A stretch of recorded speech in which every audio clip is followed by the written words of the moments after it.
Welcome to Board Game Casual. In this video, we're taking a look at the fantastic board game Knarr, or maybe Knarr, depending on what part of Scandinavia you're from. This has been one of the best games I've played so far this year, and I've been loving it more and more with each play.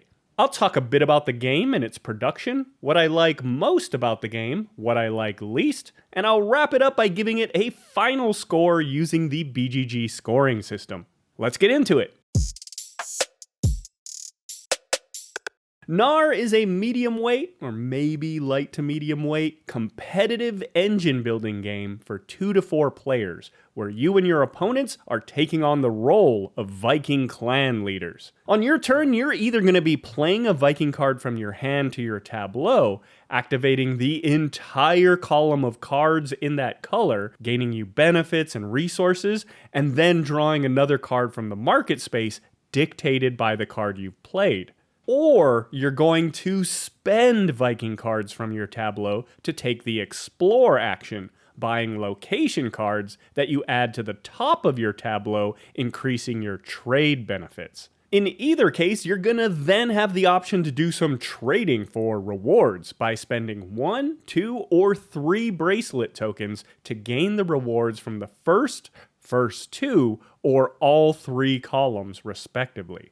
The recruit tokens, as they're called, act as both a wild card and a mitigation device. During the Explore action, you can spend recruit tokens in place of any type of card. So for example, if I wanted to buy this location card that requires me to spend 4 cards of the same color, instead of spending all my red cards, I could just give up 1 of my cards and 3 recruit tokens. When taking the recruit action, i.e. playing a Viking card from my hand onto my tableau, I might not always want the card from the matching slot in the market. So instead, I can spend a recruit token to then take any card I want from the market.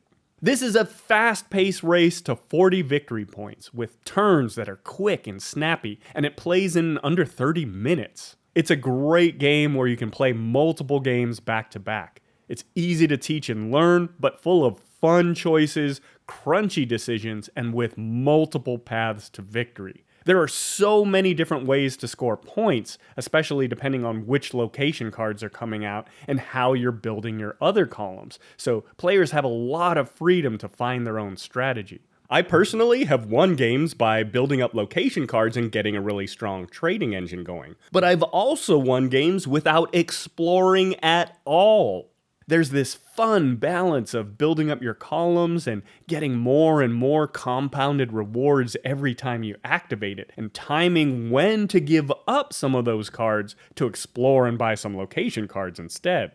Knarr is a game that feels familiar and yet totally unique and fresh at the same time. If you like Splendor or Sentry, for example, but want something with just a little bit more and with another dimension to consider, or if you like the mechanics in Wingspan or Flamecraft but want a feeling that's a little more distilled, for example, I think in either case you're gonna like Knarr a lot. Overall, the production of Knarr is pretty good. While it has some really strong points, it does have, at least to me, some frustratingly weak points as well. The art in the game is fantastic. The Viking cards and all the characters are bright and whimsical, and I love how scenic the boards and the location cards are. They're so fun to look at. The colors, symbols, and iconography look great and are easy to distinguish, except for one small area. It takes a really keen eye and a bit of studying to be able to match which player tokens go with which player board. Each token, aside from being a different color, also has a player icon on it, which is a nice touch. But rather than having the same color on the player board, it instead maps to the figurehead on your boat. But the boat illustrations are so small, it's really hard to distinguish one from the other, especially if you're playing the game in low light and particularly trying to distinguish between the 2 dragons. I just call them the single horn dragon and the multi-spike dragon. Now, technically, this doesn't really matter. You could just be like, hey, you play as the black tokens and you play as the brown tokens, etc., regardless of player board. But if you're OCD like me, you want them to match, especially if anyone forgets what color they are. And it would just be a lot nicer if the player boards were bigger to better see the mastheads, or better still, reinforce the icon and the color somewhere on the player board as well. This leads into my biggest issue with the production. While the size of the cards are fantastic, I'd even call them oversized, they're really nice, everything else in the game feels way too small. The wooden point tokens and reputation tokens are tiny. I mean, you've heard me complain about this in other games that use wooden components that are too small.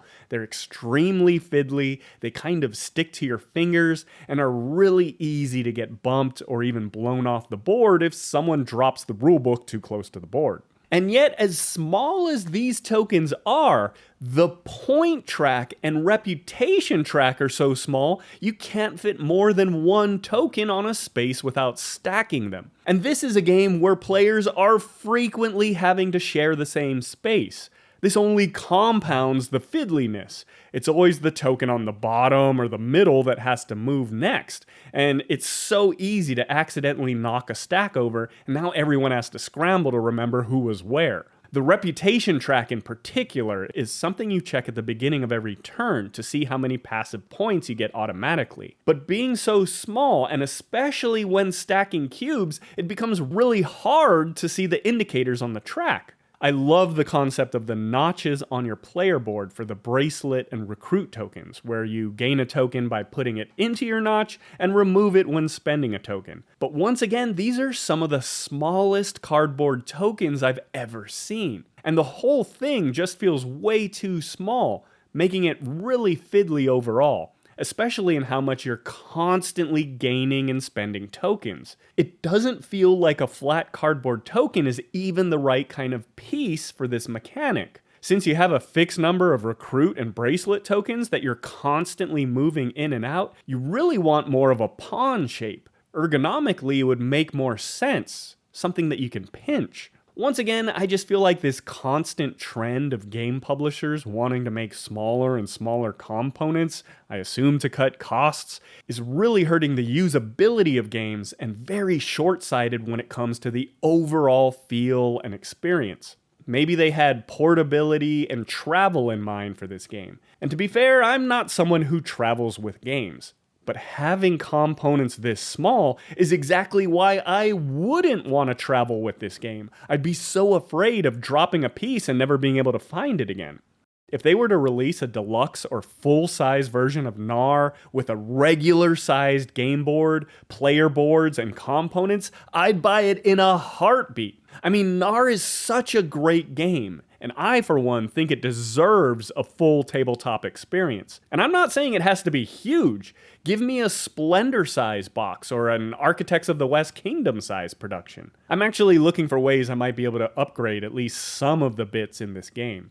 I've seen some 3D helmets and bracelet tokens on Etsy, but what I really want are like inch-tall wooden cylinders with a helmet and bracelet screen printed or carved on the top. Or maybe like a little pedestal with a helmet or a bracelet on top. Something with the feel of those scroll tokens in Splendor Duel. If you know of a good substitute, let me know down in the comments.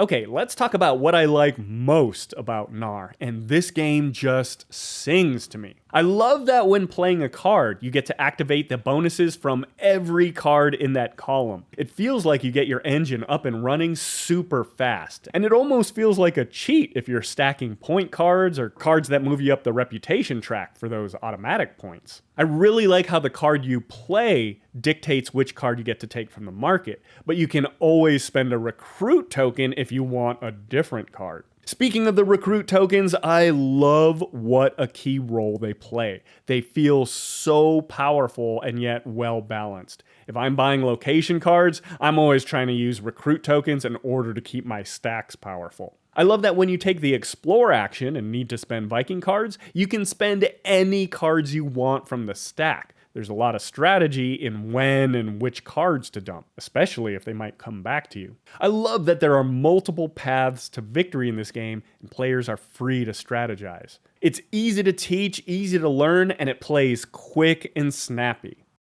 Now let's talk about what I like least about Knarr, and I love this game so much, all I can really do here is echo the complaints I had about some of the production. I wish the wooden components were bigger and less fiddly. I wish the player board was bigger, and the recruit and bracelet tokens were chunkier and more ergonomic. I would love a bigger game board where the score and reputation tracks were easier to read and didn't require stacking tokens. And to be clear, I'm not saying these issues are so bad that the game is unplayable. They work. But the game is so good, it's deserving of components that take these issues out of mind. Final thoughts on Knarr. I really like this game. Every once in a while, I'll play a game that just clicks with my brain. A game with so many fun decisions to make, but where feeling clever almost comes effortlessly. And it just flows. Knarr is quickly working its way into that category of comfort games, as it's so easy to get to the table, it's easy to play a few games back to back, and I like it more and more with every play. In terms of scoring, I'm giving Knarr an ecstatic 9.5. This game would have easily been a perfect 10 out of 10 if it just had more sizable, substantial components, so I had to deduct something for that. Still, 9.5, Knarr is outstanding. I can't recommend this game enough. I've played a lot of great games this year, but once again, I can guarantee you'll see Knarr on my top new to me games list at the end of the year. If you've played Knarr, I'd love to hear your thoughts down in the comments. Let me know if you've upgraded any of the components and have any recommendations to overcome some of the fiddliness. That's going to do it for this review, but if you're interested in seeing how I and 3 of my friends rank our first play of Knarr against 6 other games over an epic weekend of gaming, be sure to check that video out on the channel. I've got the link down in the description. Thanks so much for watching, thank you for liking and subscribing, and I'll see you next time here on Board Game Casual.